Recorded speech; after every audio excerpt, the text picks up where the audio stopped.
مسسانن مرقاصن مأزاو مغبታት ሓደ ካብ ዓበይቲ ተልእኾታት መንግስቲ ኤርትራ ኣብ ልምዓት ሕርሻ እዩ ነዚ ዕላማ እዚ ንምውቃዕ ካብ ምዕቃብ ሓመድን ማይን ዝብገስ ሓያል ጻዕርታት ክካየድ ጸኒሑን ኣሎን ልምዓት ኣሕምልትን ፍረታትን ናብ ዝለዓለ ደረጃ ንምብጻሕውን ምስ ኣካል ምርጋጽ ውሕስነት ምግቢ ተደላዲሉን ተወዲኑን ዓብ ወፍሪ ተገይሩሉ ኣብ ምርጋእ ዘቤታዊ ዕዳጋ ኸይተደረተ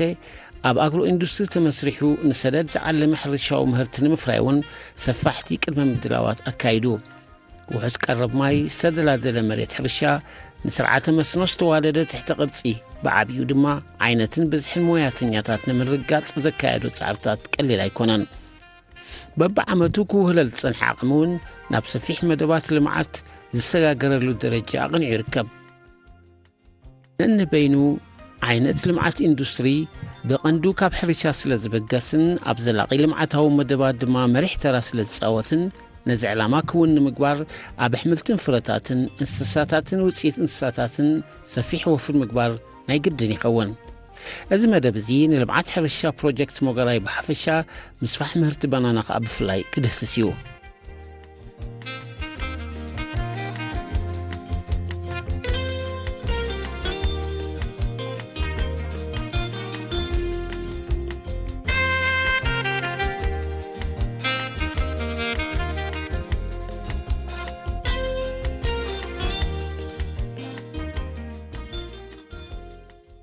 ባናና ወዲ ሰብ ናብ ዘመናዊ ሕርሻ ቀልጢፉ ካብ ዝተኣታትዎ ናይ በረኻ ፍረታት ሓደ እዩ ገለ ክኢላታት ስናሕምልቲ እውን ቀዳማይ ፍረ ልምዓት ጀርዴን ምዃኑ እዮም ዝሕብሩ ካብ ደቡባዊ እስያ ብፍላይ ካብ ጫካታት ማሌዥያ ተበጊሱ ናብ መላእ ዓለም ብቕልጡፍ ክዝርጋሕ ዝኸኣለ ፍረ ምዃኑ እውን ዝገልጹ ውሕዳት ኣይኮነን ናይ በረኻ ባናና ኣብ ሓያሎ ከባቢታት ኣፍሪቃ ብሰፊሕ ስለ ዝበቁል መበቆል ባናና ኣፍሪቃ ክኸውን ከም ዝኽእል እውን ዝሕብሩ ክኢላታት ኣይተሰኣኑን እዚ ኮይኑቲ ተፈታውነቱን ተደላይነቱን ንኽዓቢ ግዜ ዘይወሰደ ባናና ኣብ መበል 14 ክፍለ ዘመን ኣብ ዓለማዊ ዕዳጋ ክቐርብ ክኢሉ እዩ ምስ ምዕባለ መንገድታት ባቡርን መጓዓዝያ ባሕርን መላእ ሕብረተሰብ ዓለም ክረኽቦ ዝኽእል ፍረ ኮይኑ ሎሚ ብደረጃ ዓለም ልዕሊ 150 ሃገራት ባናና የልምዓ 105 ሚልዮን ቶን ፍረ ባናና ድማ ናብ ዕዳጋ ይቐርብ ተመስሪሑ ናብ ዝተፈላለየ መዓላታት ይውዕል ሓደ ካብ ቀዳሞት ፈሳስን ድርቁን ምግቢ ክስመ በቂዑሎ በመሰረት ሓበሬታ ክኢላ ስነ ፍልጠት ኣትክልቲ እስማዒል መሐመድ ረብሓን ጥቕምታቱን በቐሊሉ ዝግለጽ ኣይኮነን መንፋዓት ናይ ባናና ብዓብዪ ብዙሕቱ ሓተ ገል ሸርካት ለጥፈናት ዓይነት ነብራ ለጥፈናት ዓይነት ማእዛታት ለበን ዓይነት ነብራ ገል እንደሸገና ወኖ ግን ናፋ አንቃድር ናይ ኢምፖርት ኤክስፖርት ጉድስ ላገበውኑ ወግለና ፋዕና ካለኒ ታምላይ መንበሮና ከማን ገልና ጋብ ዕብየት ናይ ገሮብና ለናፋ ዓይነት ማእዛታት ብወለት ሰበተለ ለጥፈናት ዓይነት መንፋዓት ብብለ ሕርሻ መጎራይ ብጠቕላላ እዚ ሕርሻ እዚ ማለት ልሙዕን ቃድራ መሬትን ጣሻ ኮይኑ ደሎን ኣስታት 72 ሄክታር መሬት ኣለዋ ማለት እዩ እዚ ካብዚ ሸውዓተ ብባናና ልሙዕ ኣሎ ማለት እዩ ተምርኻ 141 ዝኾነ ሓባ ንፈተነ ኢለን እንተተኺለንሰን ጽቡቕ ወይን በፂሕና ኣለዋ ማለት እዩ ትኻልእ ቃድራ መሬት ስጋብ 15 ሄክታር ዝኸውን ማለት እዩ ተቆጥቂጡ ንሕርሻ ድሉ ዝኾነ መሬት ኣለና ማለት እዩ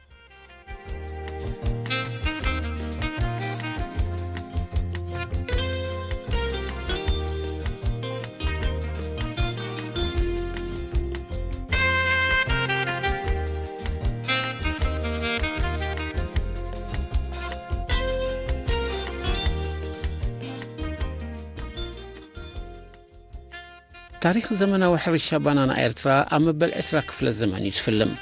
ብ1926 ካብ ኣስመራ ንሰሜናዊ ምብራቕ ኣብ ከባቢ ወሽመጥ ድልፎ ብኢጣልያውያን ሓረስቶት ክለምዕ ጀሚሩ። ዓሌት ሓፂር ካቫንዲሽ ዝኾነ ባናና እውን ካብ ሶማል ከም ዝተኣታተወ ይፍለጥ። እቲ ኣብ ድልፎ ክለምዕ ጀመረ ፍረ ባናና በቲ ኣብ 1935 ዘጋጠመ ሕፅረትን ዋሕድን ማይ ብኸምቲ ዝተበገሰሉ ከድማ ኣይከኣለን ኣብ መወዳእታ እውን ተቕሊሉ ከቋርፅ ተገዲዱ። እንተኾነት ልምዓት ናብ ካልእ ከባቢታት ኤርትራ ክሰጋገል ዕድል ረኺቡ። ኣብ ፈለማ ኣርባዓታት ኣብ ወሰናስን ሩባ ባርካ ዓንሰባ መረብን ጋሽን ክለምዕ ክኢሉ ሓንሳብ ተተኺሉ ድሕሪ 9 ኣዋርሕ ዓመታዊ ምህርቲ ክሕፈስ ዝኽእልን ክሳብ 10 ዓመቱ ምህርቲ ከየጉደለ ዝልምዕን ባናና ካብ 1 ሄክታር ክሳብ 50 ኩንታል ክሕፈስ ይኽእል ነበረ። ኣብ 1940 ክሳብ 1960 ልምዓት ባናና ካብ ኤርትራ ናብ ጎረባብቲ ሃገራት ሊብያን ስዑድ ዓረብን ጥራይ ዘይኮነ ናብ ኤውሮጳን ማእከላይ ምብራቕን ንሰደድ ይለኣኽ ምንባሩ ሰነዳት ይረጋግጹ። መጠን ስፍሓት ልምዓት ባናና ኣብ ኤርትራ ብሰንኪ ቃልስን ናጽነት ዝተኻየደ ኩናት ምህርቲ አንቀልቂሉ ድሕሪ ናጽነት ግን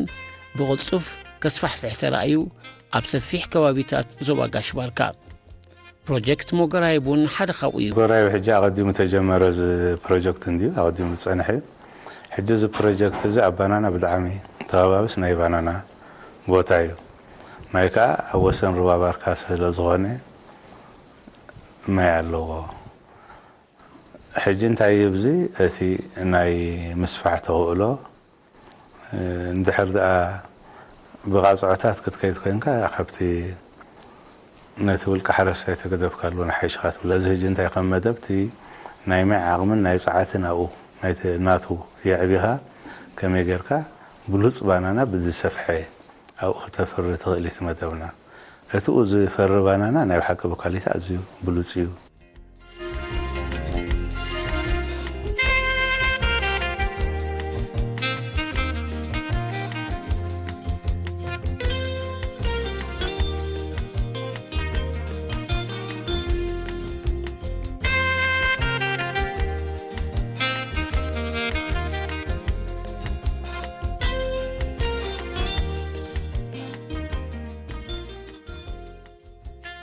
ፕሮጀክት ሕርሻ ሞገራይብ ኣብ ንኡስ ዞባ ድገይ ዝርከብ ኣብ ሰፊሕን ልሙዕን ከባቢ ተደኪኑ ከዓ ብዓበይቲ ኣግራብ ዓርከብ ኮባይ ሑበልን ጻዕዳ ጽሕድን ተኸቢቡ ይርከብ። ብሃብታም ትሕተ ባይታዊ ማይ እውን ዝተፈላለዩ ኣሕምልትን ፍረታትን ክለምዕ ዝኽእል ሰፊሕ ቦታ ኣለዎ። ካብ ጽባሕ ናጽነታት ሒዙ ከዓ ብምጡን ዓቐን ውስናት ዓይነት ኣሕምልትን ፍረታትን ከልምዕ ተበጊሱ። ፈለማ ብትካላት ልምዓት ሕርሻ መንግስቲ ፈሊሙ ናብ ማእከል ስልጣን ሓይልታት ምክልኻል ተረኪቡ ምስ ሕርሻ ሰዋ ኣፊምቦል ናብ መንግስታዊ ጋራቻ ድሕሪ ምስጋር ኣብዚ እዋን እዚ ምስ ኮርፖሬሽን ጥሪትን ዝራእትን ሰሜናዊ ምዕራብ ይመሓደር ኣሎ። ሙሉእ ብሙሉእ ናብ ልምዓት ፍረታት ባናና ክብ ንምባል ይሰርሕ ከም ዘሎ ከዓ ኣብ ኮርፖሬሽን ጥሪትን ዝራእትን ሓላፊ ሰሜናዊ ምዕራብ ዞባ ጋሽ ባርካ ኣቶ ገብረ ቃል ኣረንያስ ይሕብር። ሕርሻ ባናና ሞገራይብ ብውሽጣዊ ዓቕምና ነካይድ ኩሉ ሁለት ሙያዊን ኣለውና ሁሉ ኣገልግሎቱን ኣለና። ኣብ ስክታ ዝበሃል የለን ባናና ነካይድ ማለት እዩ። ብውሕዱ ከዓኒ ኣብ ወርሒ ወይ ክልተ ቀን ከዓኒ መኪና ዝፅዕን ማለት እዩ ዝፃዒኑ ኣስመራ ንልእኹ እዚ ፅቡቅ ፍርያት ኣለዎ። ዝኾነ ፀገም ከዓ የብለና። ክረምታዊ ሕርሻ መሸላ እዩ። መሸላ ብዙሕ እዚ ኣብዚ ከባቢ ብዙሕ ዝናብ ዝርከቦ ብዘይምዃኑ መጠን ንዘርኦ ጠለበጊዕ ቁርባ ኣለዋና ናይ መንግስቲ ማለት እዩ። ንዓን ቃንጫ ወዲ ቃንጫ ዝኸውን ዘርኦ ማለት እዚ ድሓለፈ ዓመት 9 ሄክታር ዘሪእና።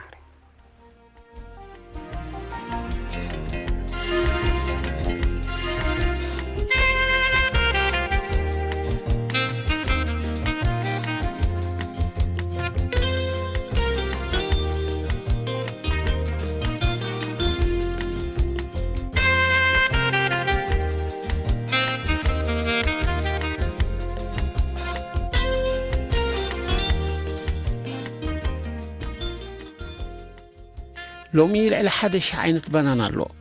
ተመራመርቲ ሕርሻ ከዓ ብሉፅ ዓይነት ተኽሊ ባናና ንምርካብ ሓያል ፃዕሪ ኣብ መክያድ ይርከቡ።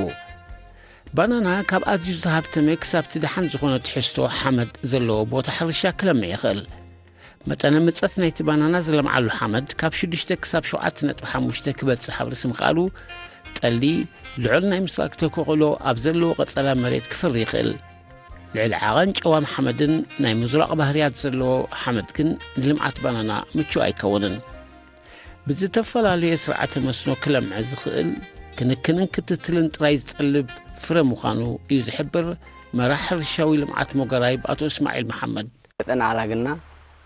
ناي كالي ابكرم با فراوس لا ستيغلو بدا هقول لا تفنات عينه تزرت اي ما شيلا ناي سيريالز بالتو نفرعنا وصلوا كمان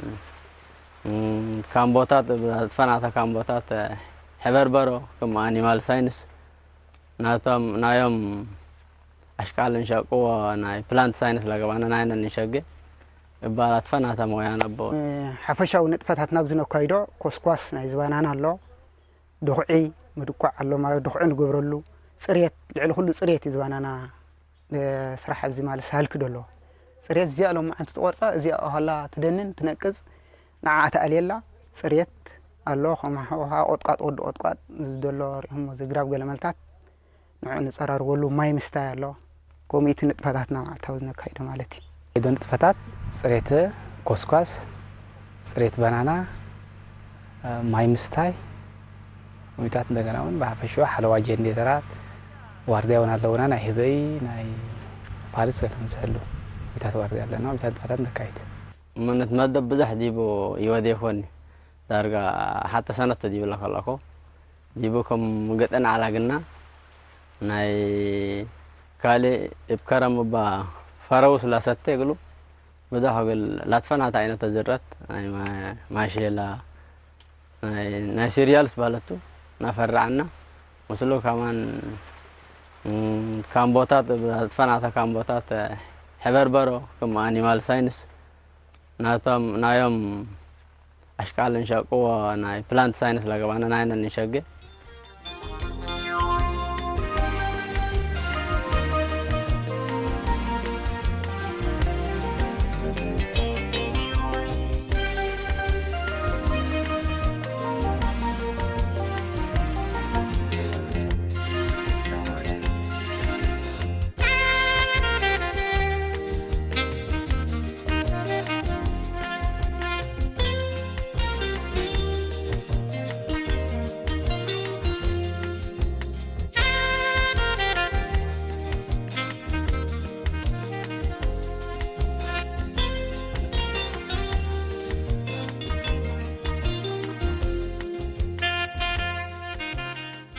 اسماعيل بسمات يتولدو اي ماكلاين كالاين درجات تمرتو اب حدار بيت تمرت اسمات تخاتاتيلو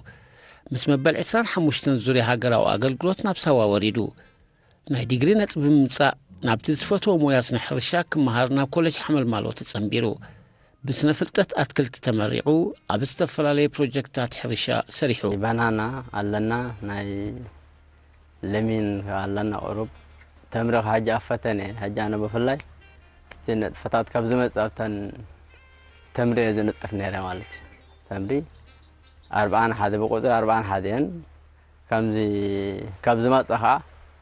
حجي لو ما عمتني فلا ما غزي لو ما عمت فري هيبنا الله مالتي حجي ها اصبق درجه يركبا صبق هذا الله مالتي عمتاوي اوتوتنا ابجا 7 هكتار الوا الين كاب سلسته كاب كلتس غاف سلسته غزي ماكينه نصعن مالتي او ورح مالتي او ورحي حنت خاف حنت قرب حجي تا ريكورد حجنا دلنا تا زعبيت كاب حنت قرب 63 كيلو مالتها تا لعله ريكورد حجنا دي زي حجي حنت قربت تخلازيا او غرام عاد چلديتا توص حجي حنت هكتار جي مجمره تخلها زغوند قرچكا خبزي كابزي قرچكا نزيا انزي افحيركا سرا وصيها تخلا حجي حنت هكتار كاب 300 انتخلو مالتي او غروغين معات مسيد وصع مالتي طغلالا 72 هكتار تينا بالمعز زلوا 7 هكتار 40 كلتن كا تمر لوانا 40 كلتن حبه تمر لوانا زين كم زين مساله تمغنيات كسيالو هذا مجمريا واحد ما يالو جيبشن بارغا زي كنا نقولو نبل تي زلاتنا عيله كلتين زلوا زي حجي واحد حنت واحد ما يالو زي حنت يا زلا እንደገና እውን ቦታ ንበናና ዝኸውን ዘይከውን ኣሎ ተፈቲኑ ዝዓብየና ሳያሎ ምስ ጨባጥ ኮይኑ ወላ ዓይነት ኮሚታት ሕጂት ጌርናየን ዘለና 7 ሄክታር ኢና አልሚናየን ዘለና ተዳልየሙን ኣለዋ 3 ሄክታር ገለ ዝኾን ኣለዋ ንበናና ሕጂ ክንገብረ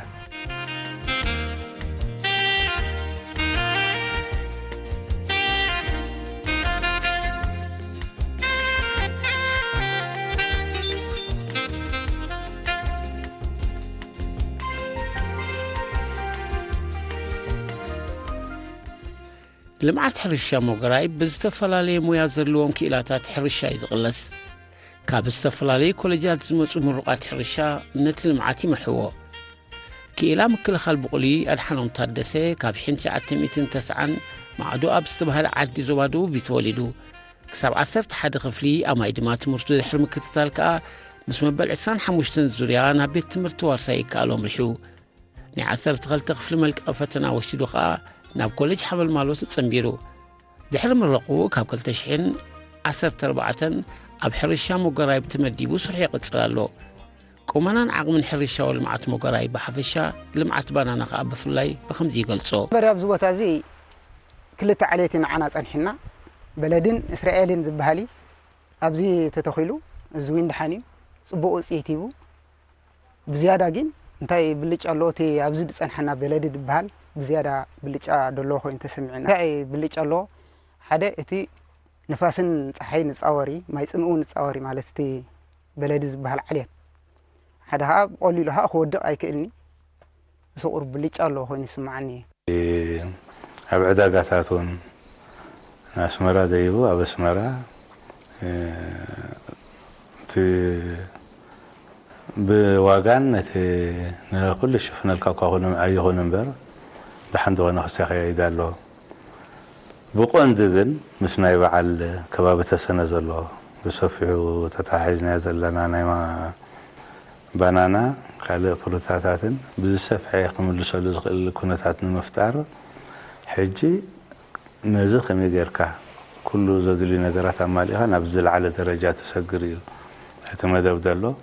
نقصفح قاعد سلا زي بلو هتبتا بلوتسيو أتي بانانا ناي بحكي بلوز بانانا يزلو أتي ناي ما يحصرت عدلو عيلاتاتهم بمفاتاتهم وسيخكا نعوز بقى جرنا 3 غيركا 5 غيركا نزي بزعقب من قد تسرح لنا محمد وحجنا يدلنا نمسبح قاني زاكل وتاس لا زلو عاوزي بز من قد استرحينا ونحزن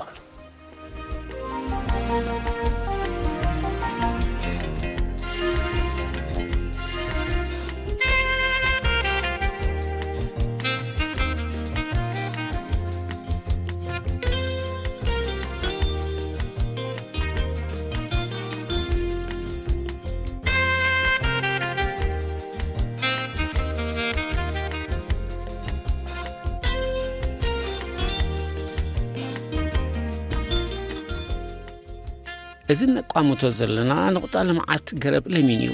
أبز بوتازي زستمرسو عينسات لمين نمو سابن نمو مرمارن حيال سراحي كايدالو حرشاو لمعات مقرايب زستفلالي قرب فرتات كلمع زلو والعل تخلو بقبر ترقاقيتيو إذن نمرق زرقي استحاز أون عمتاوي مؤكت مهرتي حفصلن أبقى تسالي نمهود حرشاوي لمعات كم معكن فري يقل قلالوها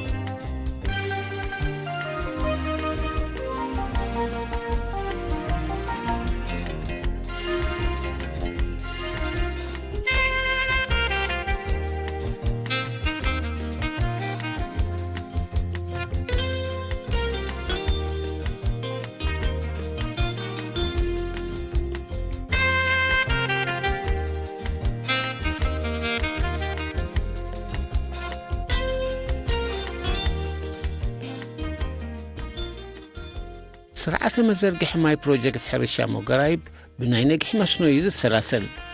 روبا أواسين وز حلف خابتام تحت بايتا منش ماي إلاتات كوينو يقلقل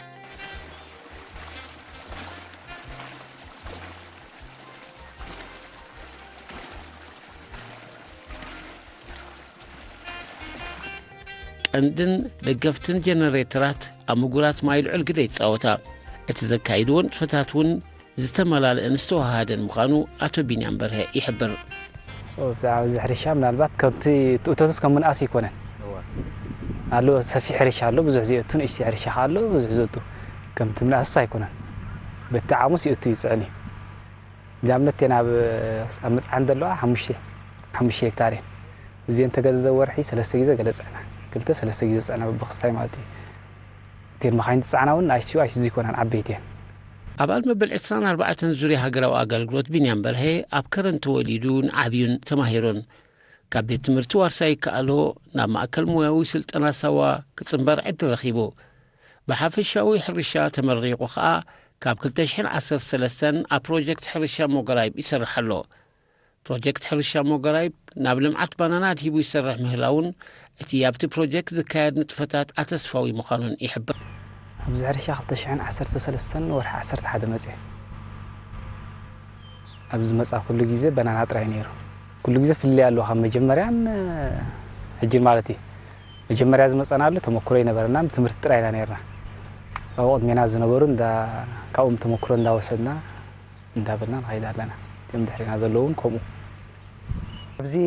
ማለት ሞያውን ኣለና ኣስታት 20 ንኾን ሞያውያን ኣለና ብዝተፈላለየ ሞያ ማለት እዩ ፕላንት ፕሮቴክሽን ኣለና ሆርቲካልቸር ኣለዎ ኣኒማ ሳይንስ ኣለዎ ቬተሪናሪ ኣለዎ ኣግሮኖም ኣለዎ ዝተፈላለዩ ዓይነት ሞያታት ኣብዚ ሕርሻ እዚ ኣሎ ማለት እዩ ሕጂ እዚ ዝደሎ ብዛዕባ እዚ ኣብዚ ባናና ደሎ ሕጂ ሓድሕዳዊ ክእለና እንዳተለዋወጥና እቲ ደረጃና ብኡ መጠን ነስፍሐለና ማለት እዩ ሕጂ እቲ ኣብዚ ደለና ሕፅረታት ቀንዲ እንታይ እዚ ባህርያዊ ተፈጥሮኣዊ ዝበሃል ፀገማት ቁሩብ የጓንፈና ንኣብነት ሕጂ ኣብ ግዜ ክረምቲ ውሕጅ ንዝግራት ይኣትዎ ውሕጅ ንዝግራት ኣትዎ ነዚ ከምዚ የለ ገብሮ ነዚ ጉድጓድ ክተውፅእ ሃልኪ ደሎ ማይ ድቁሶ ማይ ምስ ደቆሶ ከዓኒ እቲ ባናና ዳርጋ ናብ ምማት ገፁ በፃሕና ማለት እዩ ሕጂ ቁሩብ እሱ እቲ ባህራዊ ተፈጥሮኣዊ ማለት ፀገማት ኣለና በዚ ይኣትወና ውሕጅ ዋላ በዚ ይኣትወና ዝሩባታት እንድሕር መሊኡ ግዜ ክረምቲ የብለና እምበር እቲ ፀገማት ድሓኒ ኣብ ግዜኡ ይፍትሐልና እዩ ንሓትት በቲ ጠለብናዮ መሰረት ከዓኒ ድሓኒ ኣብ ግዜኡ ሰዓትን ዘይመፀና የለና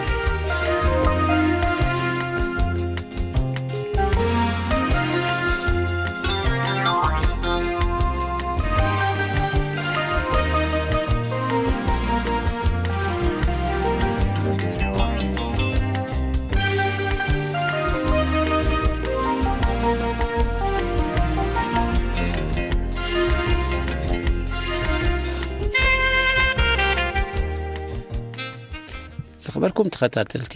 ኣብ ዝቕፅል መደብና ልምዓት ትምሪ ሕርሻ ሞገራይብ ሃብቲ እንስሳን ህዝባዊ ኣገልግሎት ጥዕናን ምስሳን ሰብኣዊ ዓቕምን ዝተደለበ ተመክሮታትን ዝምልከት ትሕዝቶ ከነቐርብ ኢና።